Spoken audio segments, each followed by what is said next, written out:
Ada Auger BLITZ atau juga mata bor khusus untuk kayu ya, mata bor bobok.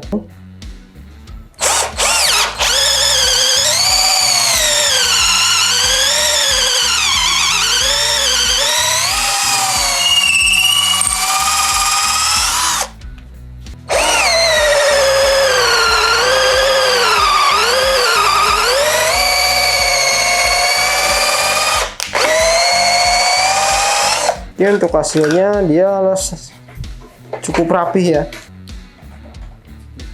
Ketajaman dari mata bor dia sangat tajam dan cukup cepat untuk pengeboran. Dikarenakan ini lumayan dalam ya. Kita coba untuk ukuran yang setengahnya. Nah di sini ada skrup, jadi posisinya dia akan tidak gampang rubah ya. Nah seperti ini.